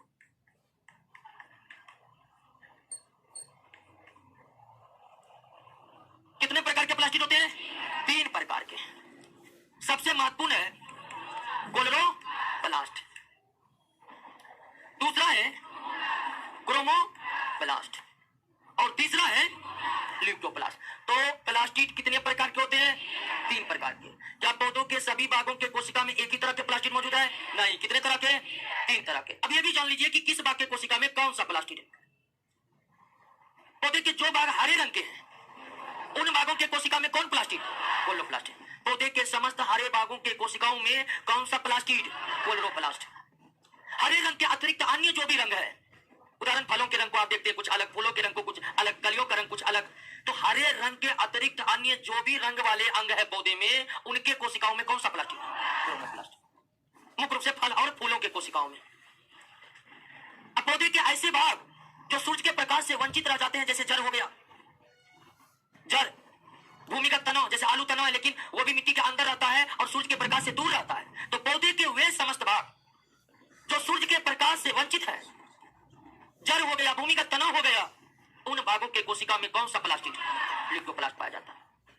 तो कौन सा प्लास्टिड कहां पर मौजूद है दोस्तों, समझ गए? अब इन तीनों प्रकार के प्लास्टिड में जो सबसे महत्वपूर्ण है वो क्लोरोप्लास्ट। महत्वपूर्ण तो सब है लेकिन सबसे महत्वपूर्ण है इसमें क्या? क्लोरोप्लास्ट। और क्लोरोप्लास्ट इसलिए महत्वपूर्ण है दोस्तों कि इसी प्लास्टिड के भीतर में एक महत्वपूर्ण पिगमेंट पाया जाता है क्लोरोफिल, जिसके कारण पौधा प्रकाश संश्लेषण कर पाते। इन तीनों प्रकार के प्लास्टिड में सबसे महत्वपूर्ण है क्लोरोप्लास्ट। और क्लोरोप्लास्ट इसलिए महत्वपूर्ण है कि ये वही प्लास्टिड है जिसके भीतर में क्लोरोफिल पिगमेंट, पिगमेंट समझते हैं ना, जैसे रक्त में हीमोग्लोबिन है वैसे क्लोरोप्लास्ट में क्लोरोफिल है, जैसे यूरिन में यूरोक्रोम है, ठीक उसी तरह ये पिगमेंट है। हमारी त्वचा के जो रंग है ना वो भी मेलानिन पिगमेंट के कारण है। ये जो हरे भागों में के कोशिका में क्लोरोप्लास्ट मौजूद है, ये हरे रंग किस पिगमेंट के कारण आते हैं? और ये सिर्फ रंग के लिए उत्तरदायी पिगमेंट नहीं है बल्कि ब्रह्मांड का एकलौता ऐसा पिगमेंट है, कौन? जो क्षमता सिर्फ इसी में किसी में नहीं है। इसको हम फोटोसिंथेसिस जब पढ़ेंगे ना तब एकदम खोल खोल के पढ़ेंगे, एकदम पूरा समझ में आएगा। इसलिए क्लोरोप्लास्ट जो है दोस्तों या इसलिए महत्वपूर्ण है कि इसमें कौन से पिगमेंट पाए जाते हैं? क्लोरोफिल पाए जाते हैं। क्या पाए जाते हैं दोस्तों? क्लोरोफिल पाए जाते हैं। अब यह इतना महत्वपूर्ण है कि इसकी संरचनाओं को हमें समझना पड़ेगा। तीनों की संरचना बिल्कुल एक जैसा होता है, सिर्फ इसमें क्लोरोफिल पिगमेंट है, इसमें कोई और पिगमेंट रहता है और इसमें पिगमेंट नहीं रहता, कुछ और ही रहता है, लेकिन संरचनाएं तीनों का क्या है? तो आइए सबसे पहले हम समझते हैं क्लोरोप्लास्ट की संरचना को। और क्लोरोप्लास्ट की संरचना को अगर हम समझेंगे तो यह भी पता चलेगा कि आखिर क्लोरोप्लास्ट के किस भाग में क्लोरोफिल पाया जाता है। आइए क्लोरोप्लास्ट की संरचना को समझिए। यह माइटोकॉन्ड्रिया से भी बड़ी संरचना है और यह माइटोकॉन्ड्रिया की तरह ही डबल लेयर है दोस्तों, डबल लेयर। कोशिका द्रव में 2 ही ऐसी संरचनाएं हैं जो कितने लेयर है? कौन कौन? क्लियर हो गया? तो ये माइटोकॉन्ड्रिया से बड़ी है। आइए हम किसकी संरचना को समझते हैं? क्लोरोप्लास्ट की संरचना को दोस्तों। क्लोरोप्लास्ट भी आपका डबल लेयर मेम्ब्रेन का बना होता है, double layer membrane, double layer, ये बना दिया है डबल लेयर। हो गया डबल लेयर। डबल लेयर इतना बड़ा होता नहीं है, इलेक्ट्रॉन माइक्रोस्कोप में इसी तरह दिखता है। अब क्या इसका जो भीतर भाग है, ठीक है, जैसे माइटोकॉन्ड्रिया का भीतरी गुहा था ना, उसको क्या बोले थे? लेकिन इसको मैट्रिक्स नहीं बोलते, इसको बोलते हैं एस्ट्रोमा, हिंदी इंग्लिश दोनों में। क्लोरोप्लास्ट के भीतरी गुहा को क्या कहते हैं? एस्ट्रोमा कहते हैं। क्लोरोप्लास्ट के भीतरी गुहा को क्या कहते हैं? एस्ट्रोमा कहा जाता है। क्या कहा जाता है दोस्तों? एस्ट्रोमा। अब यह एस्ट्रोमा भी दोस्तों कोशिका द्रव जैसे पदार्थों से भरे रहते हैं, यानी कहिए कि एस्ट्रोमा और मैट्रिक्स की प्रकृति बिल्कुल समान है, थोड़ा तो अंतर होगा ही होगा। एक अंतर तो यही कि ये क्लोरोप्लास्ट में है, वो माइटोकॉन्ड्रिया में, लेकिन लगभग लगभग समान होता है। अब पढ़े थे कि आरएनए मैट्रिक्स में होता है, आरएनए एस्ट्रोमा में भी होता है। डीएनए मैट्रिक्स में होता है, डीएनए एस्ट्रोमा में भी होता है। कोशिका जैसे द्रव जैसे तरल पदार्थ मैट्रिक्स में भी होता है, इसमें भी होता है। राइबोसोम मैट्रिक्स में भी होता है, राइबोसोम इसी में भी होता है। 70 राइबोसोमी मैट्रिक्स में और 70 राइबोसोमी एस्ट्रोमा, यानी कि एस्ट्रोमा और मैट्रिक्स में काफी समानता है। क्लियर हो गया? इतना बात समझ गए? क्लोरोप्लास्ट के भीतरी गुहा को क्या कहते हैं? एस्ट्रोमा कहते हैं दोस्तों। अब आइए कि इस एस्ट्रोमा के भीतर लंबे लंबे धागे के समान संरचनाएं पाई जाती है। लंबे लंबे धागे के समान संरचनाएं पाई जाती है और ये लंबे लंबे धागे के समान जो संरचनाएं क्लोरोप्लास्ट के एस्ट्रोमा वाले भाग में है दोस्तों, इसको कहते हैं एस्ट्रोमा लैमेली। एस्ट्रोमा लैमेली, ठीक है, लैमेली। हिंदी इंग्लिश दोनों में एस्ट्रोमा लैमेली कहा जाता है। क्लियर हो गया? क्लोरोप्लास्ट या प्लास्टिड दोहरी झिल्ली की बनी होती है, भीतरी भाग को क्या कहते हैं? और उसे लिथोप्लास्ट की आकृति में भी इसी तरह रहता है, उसको भी क्या कहते हैं? तीनों प्रकार के प्लास्टिक की संरचना एक जैसी, बस पिगमेंट अलग अलग होता है। अब ये जो एस्ट्रोमा लैमेली है दोस्तों, एस्ट्रोमा लैमेली क्या समझ गए ना? समझ गए जी? इस एस्ट्रोमा लैमेली में एकदम गोलाकार लंबाकार छोटी छोटी थैली, एक के ऊपर एक, एक के ऊपर एक। ठीक है।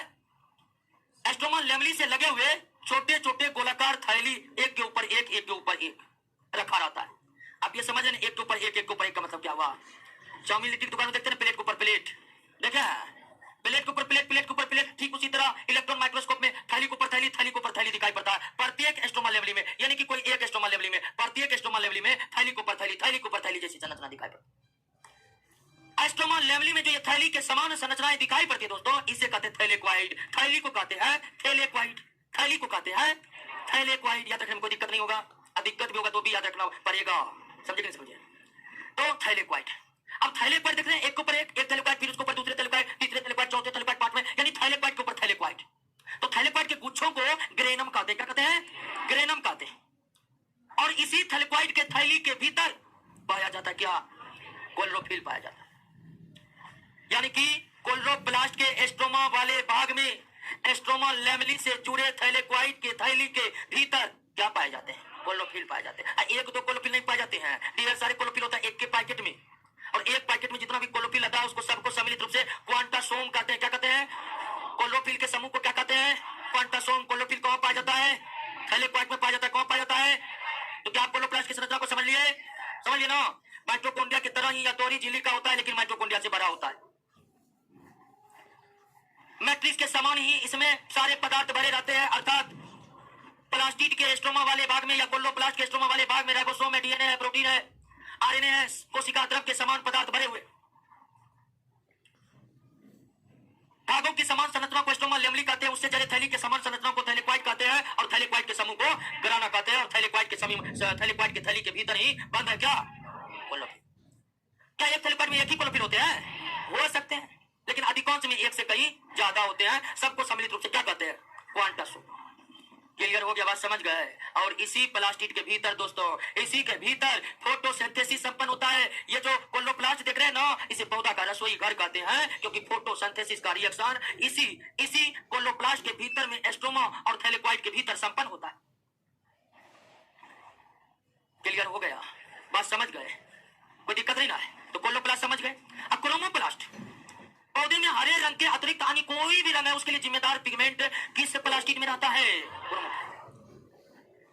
सेब का रंग लाल क्यों है? टमाटर का रंग लाल क्यों है? ठीक है, या XYZ जो भी है उसका रंग हरा के अतिरिक्त और क्यों है? तो क्रोमोप्लास्ट के कारण। क्रोमोप्लास्ट में तरह तरह के पिगमेंट होते हैं, और कुछ का नाम तो हम दिए हुए हैं जिसे आपको याद रखना पड़ेगा, क्योंकि ये परीक्षा में पूछे हुए हैं। पढ़िए।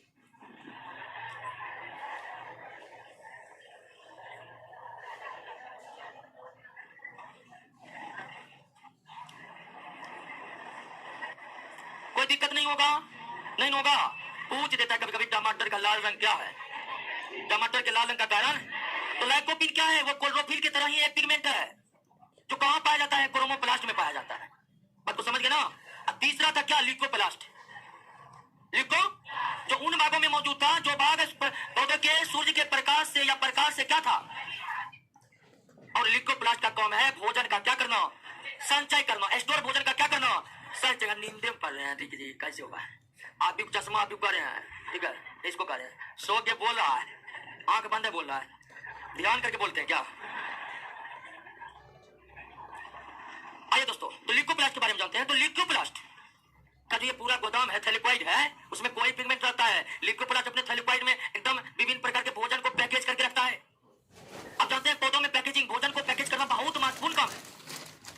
आपको अंदाजा नहीं होगा कि पौधे दिन में प्रकाश संश्लेषण के दौरान इतना भोजन बना लेते हैं कि 10% भी वो अपने लिए यूज नहीं कर पाते। यानी पौधों की स्थिति यह है कि जितनी उनकी जरूरत है उसके तुलना में कई गुना ज्यादा भोजन बनाते हैं।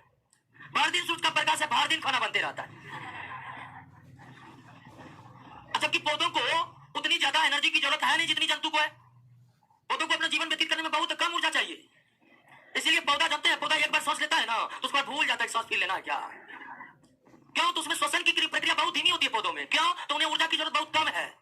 और पौधों की ऊर्जा की जरूरत कम क्यों है? तो पौधा कुछ करना है, एक जगह रहना है, मस्ती से रहना है क्या? बगल वाला उसी की जाति का पौधा कट जाए, कुछ हो जाए, कोई मतलब है? हमको प्रकाश संश्लेषण करना है, तो पौधे को कोई ज्यादा एनर्जी चाहिए नहीं। पौधों को कोई ज्यादा एनर्जी चाहिए, लेकिन खाना भर दिन बनता है, तो क्या होगा? खाना का स्टोर होगा, करना पड़ेगा। अब जानते हैं कि हम जो खाना प्राप्त करते हैं पौधों से, अब आलू खाते हैं, उससे आपको कार्बोहाइड्रेट मिलता है। कौन सा है वो कार्बोहाइड्रेट? वो प्रकाश संश्लेषण के द्वारा निर्मित कार्बोहाइड्रेट था। तो पौधा प्रकाश संश्लेषण किया तो अपने लिए भोजन नहीं यूज किया, वो प्रकाश संश्लेषण बहुत करते हैं लेकिन अपने लिए थोड़ा सा यूज करते हैं क्योंकि उन्हें जरूरत ही नहीं है। वे विभिन्न प्रकार के वे भोजन विभिन्न प्रकार के फलों के पौधों के उत्पादों में संचित हो जाते हैं जिन्हें जंतु प्राप्त करके अपना जीवन जी पाते हैं। अगर पौधा हड़ताल कर दे कि फोटोसिंथेसिस उतना ही जितना जरूरत है तो जीवन चल पाएगा नहीं। तब आपको आलू में कार्बोहाइड्रेट नहीं मिलेगा, फलों में विटामिन नहीं मिलेगा। ये सारे प्रकाश संश्लेषण के प्रभाव है दोस्तों। तो भोजन को संचित रखना बहुत जरूरी है और लिकोप्लास्ट का थैलेक्वाइड भोजन को संचित रखता है और सभी प्रकार के भोजन को संचित रखता है। कार्बोहाइड्रेट को संचित रखता है, प्रोटीन को संचित रखता है, उसके अलावा वसा को संचित रखता है। देखिए सबका हम नाम दिए हुए हैं। प्रोटीनोप्लास्ट ऐसे लिक्विडप्लास्ट है जो किसका संचय करता है? प्रोटीन का। प्रोटीन का संचय करने वाले दो प्रकार के प्लास्टिड है, एक प्रोटीनोप्लास्ट होगा, एक एल्यूरोप्लास्ट होगा, ठीक है। एक होगा एमाइलोप्लास्ट। एमाइलोप्लास्ट किसका संचय? स्टार्च का। प्रोटीनोप्लास्ट किसका संचय? प्रोटीन का। एल्यूरोप्लास्ट भी किसका? प्रोटीन का। एलायोप्लास्ट किसका? उसको याद कर लीजिएगा दोस्तों। प्लास्टिड समाप्त हो गया, समझ गए ना? फिर कौन से प्लास्टिड है जो भोजन का संचय करते हैं? लिकोप्लास्ट। लिकोप्लास्ट पौधे के किन भागों के कोशिकाओं में मौजूद है?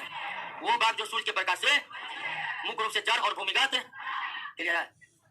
कोलोफिल नामक महत्वपूर्ण पिगमेंट किस प्लास्टिड में? कोलोप्लास्ट के किस भाग में? अय्या मेरा नाम थैलेक्वाइड नहीं रहेगा, ऑप्शन में ग्रे नंबर रहेगा। क्लियर है। तो Golgi body, lysosome, mitochondria, plastid clear हो गया। आइए दोस्तों अगली संरचना सेंट्रोसोम पर।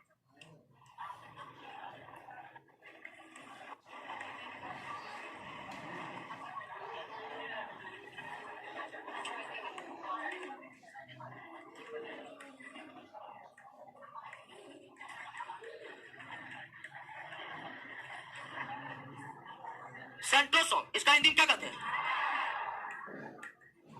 कारक का, ठीक है। सेंट्रोसोम यानी कि कारक का क्या है? कोशिका अंगक है। कौन है कोशिका? भूल तो नहीं गए आपकी सारी कोशिका अंगक कोशिका द्रव्य है, तो वो बात बताने की जरूरत नहीं है। और एक बात याद रखिए कि ये केवल एनिमल सेल में मौजूद है। एनिमल सेल और प्लांट सेल लगभग लगभग एक ही जैसे होते हैं। कुछ कोशिका अंगक प्लांट में है तो पौधे मतलब जंतु में नहीं है, जंतु में तो देख लिया, तीसरा आप देख रहे हैं। एक सेल वाल देखे थे जो प्लांट में था, जंतु में नहीं था। फिर आप प्लास्टिड देखे जो प्लांट में था, जंतु में। ये सेंट्रोसोम है जो जंतु में पौधे में नहीं है। सेंट्रोसोम एक ऐसी कोशिका अंगक है जो केवल और केवल जंतु के कोशिका में नहीं रहता है, जंतु के कोशिका में रहता है, पौधों की कोशिका में नहीं रहता।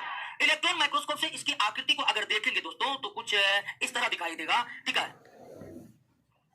बेलन के समान तो नहीं दिखाई देगा, फिर भी हम कह सकते हैं बेलन के समान दिखाई देगा दोस्तों।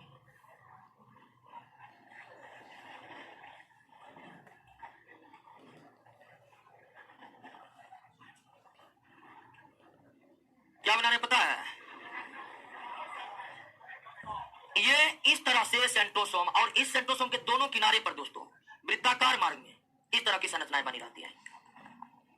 तो सेंट्रोसोम को अगर इलेक्ट्रॉन माइक्रोस्कोप से देखें तो कुछ इस तरह दिखाई पड़ेगा, यानी कुछ हद तक बेलन के समान है, लेकिन बेलन का ये समतल रहता है, ये उठा हुआ है। तो ये स्पेशल आप याद रखने के लिए रख सकते हैं। कुछ राइटर सब यही लिखते हैं बेलन के समान दिखाई पड़ता है, तो इस तरह दिखाई पड़ता है सेंट्रोसोम। और सेंट्रोसोम में ये जो दोनों किनारे पर फाइबर के समान स्ट्रक्चर निकले हुए हैं, इसको कहते हैं एस्ट्रल रेज। एस्ट्रल रेज, एक बार परीक्षा में पूछा था कि एस्ट्रल रेज किस महत्वपूर्ण कोशिका अंगक के भाग है? ये जो देख रहे हैं फाइबर के समान, इसी को कहते हैं एस्ट्रल रेज।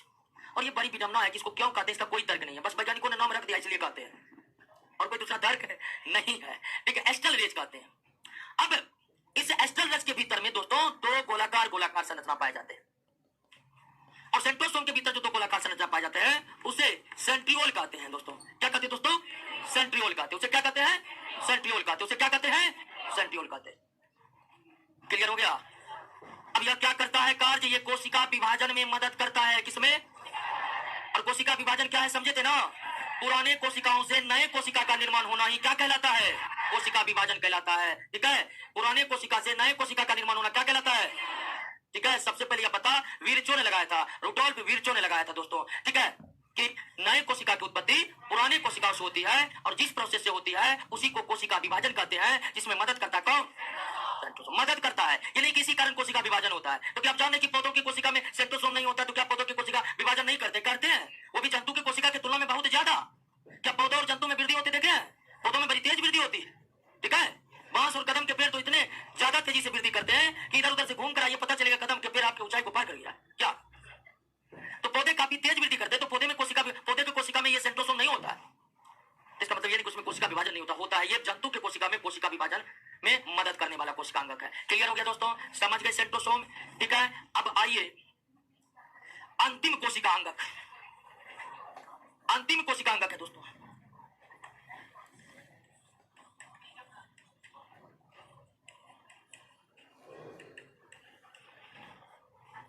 रसधानी, वैक्यूल्स। और बताए थे कि हम सभी कोशिका अंगकों को दो भागों में बांटते थे ना, ऑर्गेनोइड और मेटा, ऑर्गेनोइड और मेटा ब्लास्ट। तो ऑर्गेनोइड ये नहीं है, ये क्या है? अर्थात ये निर्जीव संरचना है। और ये भी दोस्तों थैली की समान संरचनाएं हैं। किसके समान? लेकिन ये थैली राइबोसोम से भी बड़ा है, लाइसोसोम से भी बड़ा है, और थैली के समान संरचनाएं हैं, इसलिए इसका नाम है रसधानी, वैक्यूल्स। और इस थैली के समान संरचनाएं में दोस्तों कोशिका द्रव के समान पदार्थ भरे रहते हैं, जिसे सेल सैप कहते हैं दोस्तों। जिसे क्या कहते हैं? सेल सैप कहते हैं। क्या कहते हैं? सेल सैप कहते हैं। हिंदी में कोशिका रस कहते हैं। रसधानी के थैली में बंद कोशिका द्रव के समान पदार्थ को क्या कहते हैं? सेल सैप कहते हैं, कोशिका रस कहते हैं। लेकिन वैक्यूल जो है ना, यह मुख्य रूप से पौधों के कोशिका में पाए जाते हैं, जंतु के कोशिका में पाए जाते हैं, लेकिन बहुत छोटा होता है। जंतु के कोशिका में, एनिमल सेल में वैक्यूल रहता है, लेकिन बहुत छोटा, बहुत छोटा। प्लांट का तो वैक्यूल बहुत बड़ा रहता है, कभी कभी तो इतना बड़ा रहता है कि पौधे के एक कोशिका का 90% हिस्सा केवल काउन छेके रहता है वैक्यूल। लेकिन जंतु की कोशिका में छोटे छोटे छोटे या होते ही नहीं है दोस्तों। यानी रसधानी भी दोस्तों, वैक्यूल भी मुख्य रूप से पौधों के कोशिकाओं में पाया जाने वाला कोशिका अंगक है। जंतु की कोशिका में इसकी कोई जरूरत भी नहीं है उतनी। तो पौधों के कोशिका में ही रसधानी मुख्य रूप से बंद रहते हैं, इसमें सेल सैप रहते हैं दोस्तों। और सेल सैप का क्या काम है जानते हैं? जीव द्रव का निर्माण करना। इन सेल सैप के जरिए क्या हो सकता है? जीव द्रव का निर्माण हो सकता है। सेल सैप के जरिए क्या हो सकता है? तो पौधों में इसकी बहुत जरूरत है, क्योंकि पौधे में कोशिकाएं जल्दी जल्दी बनते हैं, वृद्धि जल्दी जल्दी होती है। जल्दी जल्दी कोशिका बनने के लिए ढेर सारा जीव द्रव्य चाहिए, इसलिए पौधों की कोशिका में वैक्यूल्स भरपूर मात्रा में रहता है। लेकिन पौधे की कोशिका में माइटोकॉन्ड्रिया बहुत कम मात्रा में रहता है जंतु की तुलना में। कोई दिक्कत है? और इसका रसधानी का जो झिल्ली है दोस्तों, यह भी स्पेशल है। इस रसधानी की झिल्ली का एक अलग नाम दिया गया है, उसका नाम क्या है? टोनोप्लास्ट। और टोनोप्लास्ट की दूसरी महत्वपूर्ण विशेषता आप जानते हैं कि सेल मेम्ब्रेन अर्धपारगम था ना। सेल मेम्ब्रेन की प्रकृति कैसी थी? सेम टू सेम प्रकृति होती है किसकी? टोनोप्लास्ट की। सेम टू सेम प्रकृति होती है टोनोप्लास्ट की। ये तो टोनोप्लास्ट जो वैक्यूल्स के झिल्ली को कहते हैं, या कोशिका झिल्ली के समान ही अर्धपारगम होता है। कोशिका झिल्ली के समान ही दोस्तों क्या होता है? अर्धपारगम। बात समझ गए? कोई दिक्कत नहीं ना है। जंतु के कोशिका में ये बहुत छोटा रहता है। जंतु के कोशिका में रहता क्या करता है? तो जंतु के कोशिका में जल संतुलन बनाए रखने का मदद करता है। जल संतुलन का मतलब कि जल का नियंत्रित मात्रा में शरीर में हमेशा उपस्थित होना बहुत जरूरी है। जल की मात्रा शरीर में, मानव के शरीर में या किसी भी जंतु के शरीर में जल की एक निर्धारित मात्रा सदैव रहना जरूरी है। अगर जल की मात्रा शरीर में, जंतु के शरीर में निर्धारित मात्रा से कम हो गया, जंतु की तुरंत मृत्यु हो जाएगी। जंतु का शरीर या मानव के शरीर ब्लड के कमी को झेल लेगा, लेकिन वह जल की कमी को झेल नहीं पाएगा। अब देखे होंगे जब बीमार डॉक्टर को ये पता चलता है कि पानी की कमी होगी, जल की कमी होगी, तो तुरंत उसको चढ़ाया जाता है। एक समय भी लेट हुआ, आदमी मर जाएगा दोस्तों। ब्लड चढ़ाने के लिए डॉक्टर इंतजार कर लेगा, लेकिन जल चढ़ाने के लिए नहीं। ऐसा क्यों जानते हैं? क्योंकि शरीर के अंदर जो भी प्रक्रियाएं होती है जो शरीर को जीवित बनाकर रखती है, अर्थात शरीर के अंदर पाचन होता है, श्वसन होता है, उत्सर्जन होता है, परिवहन का कार्य होता है, ये सारे कार्य केवल जलीय माध्यम में ही चाहिए। भोजन खा लीजिएगा, जल नहीं पीजिएगा, पच जाएगा नहीं, जलीय माध्यम में पचेगा। माइटोकॉन्ड्रिया के भीतर जो शोषण हो रहा है, जलीय माध्यम में शोषण हो रहा है। जीवन को बनाए रखने के लिए सजीवों के शरीर में जो भी प्रक्रियाएं होती रहती है, वह जलीय माध्यम में ही संपन्न होती है। इसलिए जल का निर्धारित मात्रा जंतुओं के शरीर के प्रत्येक कोशिकाओं में होते रहना बहुत जरूरी है। और यह रसधानी कोशिका में रहकर जल संतुलन का कार्य करता है। अर्थात जब जल की मात्रा कोशिका में अधिक होती है, या उसे क्या बना लेता है, और जब जल की मात्रा कमी होती है, तो इसको वो कोशिका द्रव्य में सेग्रेट कर देता है। यही कहलाया जल संतुलन। रसधानी कुछ एक कोश के जीवों में, यूनिसेलुलर समझ लेना आप, तो केवल एक कोशिकाओं से बने हैं, जिन्हें हम सूक्ष्म जीव कहते हैं। उनके कोशिका में रसधानी का कुछ अलग ही कार्य है। अब देखिए कि पौधों की कोशिका में रसधानी जीव द्रव या कोशिका द्रव बनाने में काम करता है। जंतु की कोशिका में जल संतुलन बनाए रखने का काम करता है। कुछ एक कोशिकीय जीवों में या रसधानी जो है उत्सर्जनशील पदार्थ का संग्रह करने का काम करता है। और जब उत्सर्जनशील सब पदार्थ समझ लेना, शरीर में बने ऐसे पदार्थ जो शरीर के जरूरत के नहीं है अथवा शरीर के लिए हानिकारक है, वही कहलाता है उत्सर्जन योग पदार्थ। तो एक कोशिकीय सजीवों के शरीर के भीतर जो भी उत्सर्जनीयशील पदार्थ होते हैं, वो वैक्यूल में पैक होते हैं और फिर शरीर से बाहर निकल जाते हैं। हालांकि ये खास गुण, ये खास कार्य वैक्यूल केवल एक कोशिकीय जीवों में ही करता है। बहुकोशिकीय में इसका काम यह नहीं है। क्लियर हो गया? कोई दिक्कत नहीं ना है, समझ गए सारे संरचनाओं को। अब ध्यान दीजिए कि वर्तमान समय में आपको बताए थे कि कोशिका के सारे राज्य से पर्दा नहीं उठाए। मतलब ये कहिएगा कि वर्तमान समय में कोशिका की सारी कार्यप्रणाली का पता चल चुका है, तो ऐसा भी नहीं है। निरंतर कोशिका के क्षेत्र में जीव वैज्ञानिकों के द्वारा अनुसंधान कार्य किए जा रहे हैं। हाल की खोजों में कुछ अन्य कोशिकीय संरचना का भी पता चला है जो कोशिका द्रव्य में मौजूद है। हालांकि उसका कोई विशेष महत्व है नहीं, लेकिन फिर भी खोज की पुष्टि तो हो ही गई है और एनसीईआरटी बुक में इसका उल्लेख किया गया है। तो आप कुछ वैसे संरचनाओं को पढ़िए, ठीक है। उसका बस उसके बारे में उतना याद रखना है, जैसे एस्फिरोसोम है, साइटोस्केलेटन है, माइक्रोट्यूबल्स है। तो ये सब संरचनाओं को आप एक नजर डाल दीजिए। उसके बाद हम अगली संरचना न्यूक्लियस पर आते हैं दोस्तों। एक नजर आप लोग डाल दीजिए, कोई दिक्कत नहीं होगा दोस्तों, उसको पढ़ना है सीधे।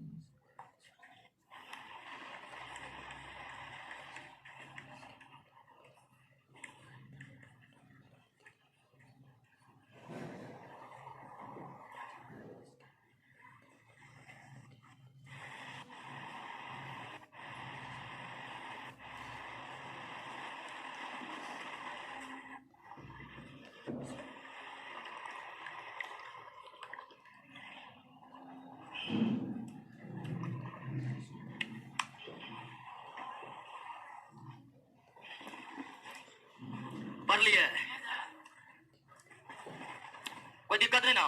हाँ, सो तो पता है क्लासरूम में कोई दिक्कत नहीं होता, सारा दिक्कत एग्जाम हॉल में आता है। क्या पढ़ लेना, बाद में क्वेश्चन करवाएंगे तो क्लियर हो ही जाएगा। क्या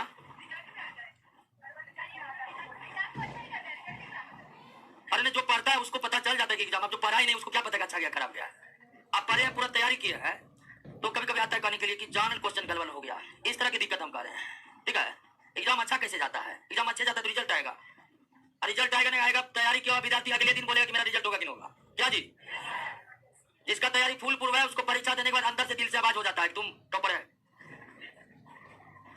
कुछ का घोच पोच रहता है, घोच पोच समझते हैं ना?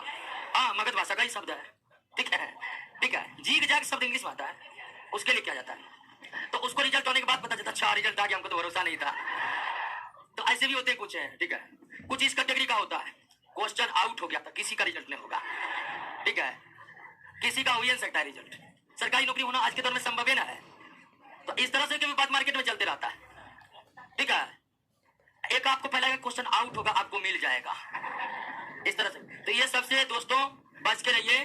कुछ भी हो, लेकिन इतना तय है कि मेरिट से नौकरी लिया जा सकता है, और इसके कई एग्जाम्पल मार्केट में भरे पड़े हैं। और यहां आ गए हैं तो मेरिट से आप नौकरी कैसे लीजिएगा? बहुत आसान उपाय है। जब तक बैच चलेगा तब तक 20,000 क्वेश्चन होगा, उसको रट लीजिएगा, टॉप हो गए। लेकिन उसमें एक भी क्वेश्चन चूके तो गए। इसीलिए हम बोले कि जो चैप्टर समाप्त होते जा रहा है ना, उसका क्वेश्चन रटते जाइए। बहुत होता है ये पहला चैप्टर खत्म हो गया, अच्छा खत्म हो गया, ठीक है, उसके बाद एकदम आई एम नॉट इंटरेस्टेड, ठीक है। फिर दूसरा चैप्टर हुआ, दूसरा चैप्टर हुआ, उसके बाद समाप्त हो गया, तब वो कहते नहीं अच्छा टीचर नहीं था, दूसरा जगह पकड़ना पड़ेगा। मार्केट में एकदम एक से एक तैयार है, 20 दिन में पूरा बायोलॉजी, ठीक है। तो ऐसे चक्कर में पड़ जाते हैं, या नहीं तो बाद में सेट खरीद कर लाएगा, ठीक है। उसके बाद सेट मारेगा, गए मास्टर से कुछ तो करता है, नौकरी तो सेट मारने से होगा। सेट मार लेगा, उसमें 100 में 60 आएगा, खुश हो जाएगा अपने अपने, कल हम 70 कर देंगे। उसको ये खुशी है कि 60 बन रहा है, जबकि होनी ये चाहिए कि दिक्कत ये है कि उसे समझना चाहिए 40 भी अभी भी नहीं बन रहा है, जो सिलेबस से है ना जी। 100 में सेट मारे, 100 में 80 बनकर खुश नहीं होना है, ये देखना कि 20 क्यों नहीं बना है, कौन सा जो हमसे छूट गया है। तैयारी 100 में 100 में करना है, और ये सारा क्वेश्चन सिलेबस से आता है दोस्तों। और सिलेबस क्या है? हम जो क्वेश्चन दे रहे वही है सिलेबस। आइए न्यूक्लियस पर। न्यूक्लियस बड़ी महत्वपूर्ण संरचना है, और जब हम सेल थ्योरी पढ़े थे तो सेल थ्योरी में हम 4 बात बताए थे, और चौथी बात यही थी कि कोशिकाओं का निर्माण जिस भी प्रक्रिया से होता है उसमें सबसे महत्वपूर्ण भूमिका किसकी होती है। यानी सेल थ्योरी ने ये तो नहीं बताया कि नहीं कोशिका का निर्माण कैसे होता है, लेकिन ये क्लियर कर दिया था कि जिस भी प्रक्रिया से होता हो उसमें न्यूक्लियस की भूमिका बहुत बड़ी रहती है। और सच में ये आगे सही साबित हुई। न्यूक्लियस का खोज आप जानते हैं रॉबर्ट ब्राउन ने कर दिया था। न्यूक्लियस कोशिका के बीच में पाई जाने वाली गोलाकार संरचना है। हालांकि जरूरी नहीं कि ये गोलाकार ही हो, किसी किसी कोशिका में वृत्ताकार होता है, घोड़े के पैर के आकार का होता है, लेकिन अधिकांश कोशिकाओं में गोलाकार ही होता है। और यह भी जरूरी नहीं है न्यूक्लियस के लिए कोशिका के बीच में ही पाया जाएगा, साइड में भी रह सकता है, लेकिन अधिकांश कोशिकाओं में वो बीच में ही रहते हैं। और यह भी जरूरी नहीं कि एक कोशिका में एक ही केंद्रक हो, कुछ ऐसे भी कोशिका है जिसमें दो न्यूक्लियस मौजूद है, और कुछ ऐसे भी है जिसमें न्यूक्लियस का ढेर लगा हुआ है, लेकिन अधिकांश कोशिका में एक ही न्यूक्लियस पाए जाते हैं। बस समझ गए ना? तो न्यूक्लियस क्या है? कोशिका के मध्य में पाई जाने वाली गोलाकार सघन संरचना को क्या कहते हैं? न्यूक्लियस कहते हैं। जिसका खोज किसके द्वारा किया गया था? रॉबर्ट ब्राउन के द्वारा किया गया था। किसके द्वारा किया गया था दोस्तों? तो अब आइए सीधे हम केंद्र पर आ जाते हैं। केंद्र पर आ जाते तो ये कोशिका का न्यूक्लियस जो है ना, ये भी दोस्तों डबल लेयर मेम्ब्रेन का बना होता है। डबल लेयर मेम्ब्रेन का। जिस तरह माइटोकॉन्ड्रिया डबल लेयर था ना, प्लास्टिक डबल लेयर था ना, तो ये जो न्यूक्लियस और बहुत बड़ी संरचना है, न्यूक्लियस जो है दोस्तों, यह आपको डबल लेयर मेम्ब्रेन का बना होता है। और डबल लेयर मेम्ब्रेन में जगह जगह छिद्र बने होते हैं। क्या बने होते हैं? छिद्र बने होते हैं। ये छिद्र इसलिए बने होते हैं, कोशिका के भीतर है, ठीक है? न्यूक्लियस और कोशिका झिल्ली के बीच जो द्रव पदार्थ है उसे क्या कहते हैं? और साइटोप्लाज्म के समान ही द्रव पदार्थ केंद्र के भीतर मौजूद रहते हैं, जिसे क्या कहते हैं? न्यूक्लियोप्लाज्म कहते हैं। क्या कहते हैं दोस्तों? न्यूक्लियोप्लाज्म। न्यूक्लियस के भीतर साइटोप्लाज्म के समान सेम टू सेम एकदम फोटोस्टेट पदार्थ जो पाए जाते हैं उसे क्या कहते हैं? न्यूक्लियोप्लाज्म कहते हैं। और ये छिद्र इसलिए बने होते हैं कि ताकि साइटोप्लाज्म न्यूक्लियोप्लाज्म के बीच विभिन्न प्रकार के साइटोप्लाज्म न्यूक्लियोप्लाज्म के बीच विभिन्न प्रकार के पोषक पदार्थों का लगातार क्या होता रहे? आदान प्रदान होता रहे। ये हो गया आउटर मेम्ब्रेन, इनर मेम्ब्रेन, और आउटर इनर मेम्ब्रेन के बीच जो खाली जगह हो उसे कहते हैं पेरी न्यूक्लियर स्पेस। क्या कहते हैं? Perinuclear space. अब इस न्यूक्लियस में ही डीएनए रहता है, मुख्य रूप से इसी में डीएनए रहता है। माइटोकॉन्ड्रिया प्लास्टिक में तो एक दो डीएनए था, इसमें भरमार रहता है डीएनए का।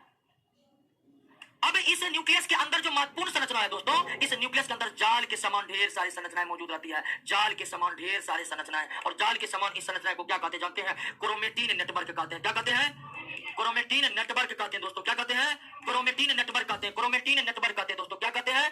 क्रोमेटिन नेटवर्क कहते हैं। क्रोमेटिन नेटवर्क कहा जाता है। क्रोमेटिन नेटवर्क न्यूक्लियस में, ठीक है? क्रोमेटिन नेटवर्क, और क्रोमेटिन नेटवर्क जो है दोस्तों वही डीएनए का बना होता है। किसका बना होता है? डीएनए का, और प्रोटीन का, और हिस्टोन प्रोटीन का।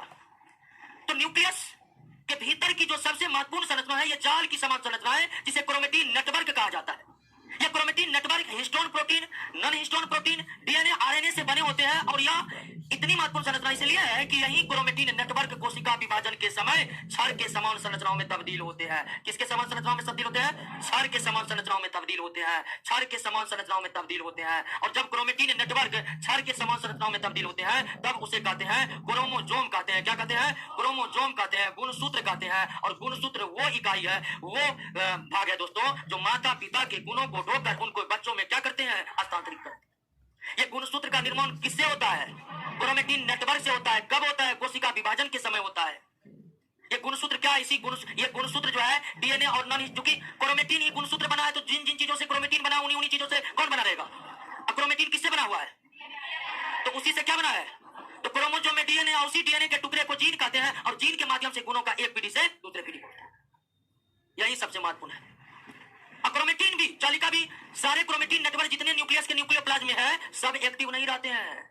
जो एक्टिव रहते हैं उसको हेटेरोक्रोमेटिन कहते हैं, जो निष्क्रिय पड़े रहते हैं उसे यूक्रोमेटिन कहते हैं। क्लियर हो गया? दिया हुआ नोट में, जो निष्क्रिय रहते हैं वो यूक्रोमेटिन है, जो सक्रिय रहते हैं वो हेटेरोक्रोमेटिन। यानी क्रोमेटिन नेटवर्क भी दो तरह के। कोशिका विभाजन के समय क्रोमेटिन नेटवर्क क्या बन गया? अब गुणसूत्र का भाग है डीएनए, डीएनए का भाग है जीन, जीन ही गुणों को ढोकर एक पीढ़ी से दूसरे। क्लियर हो गया? समझ गए? उसके बाद न्यूक्लियस के भीतर खुद कुछ गोलाकार संरचनाएं पाई जाती है, जिसको न्यूक्लियोलस कहते हैं, केंद्रिका कहते हैं। क्या कहते हैं? केंद्रिका एक महत्वपूर्ण जैव अणु आरएनए के निर्माण का सक्रिय स्थल है, और केंद्रिका की खोज फोंटाना नामक जीव वैज्ञानिक के द्वारा किया गया। सेल हो गया समाप्त दोस्तों, कोशिका अंग समाप्त हो गया। क्या ये सारे चीज को समझे आप? समझ रहे हैं ना? आगे क्या है?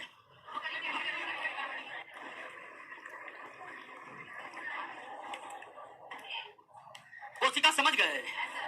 कोई दिक्कत नहीं होता। क्लियर है ना? अब जानिए कि सब पढ़ने आता है कि लफागिरी करने आता है, ये बताइए। पढ़ने आता है ना? पढ़ेगा ठीक से, नहीं समझता पूछेगा। बहुत एकदम सीना तान का आता है, नहीं पढ़ाएगा उखाड़ कर देंगे। अब ऐसे लोगों का क्या किया जाए? आराम से ये पढ़िए, ठीक है? नौकरी हो जाएगा तब पूरा शक्ति प्रदर्शन कीजिएगा ना, है? आराम से पढ़िए दोस्तों। मार्केट में एक नया वर्ग उदय हुआ, लफुआ वर्ग। तो ध्यान रखिए कि जरा सा भी समय बर्बाद करिएगा, दरोगा बनना संभव नहीं है। और लफुआ सबसे बच कर रहिए। ये सब सुनते फार्म भर करके बुलाता है, टाइम को बर्बाद करते। कहीं जाइएगा, मान लीजिए टाइम बर्बाद हुआ, और टाइम में जो बैठ कर पढ़ रहा हुआ आपको पीछे कर देगा कि नहीं कर देगा? दोस्तों, पढ़ने से कुछ होगा? पढ़ करके सबको पीछे करना है, तब ना आपका सब सीट पक्का होगा। अल्लाह खुआगिरी करिएगा तो सबकी जान की कीमत एक के बुलेट है ना जी? हर की जान की कीमत क्या? बुलेट। अब कुछ तो धमकी ऐसे देने आता है कि लगता है कि उसको सरकार एसपीजी सुरक्षा दे ले है।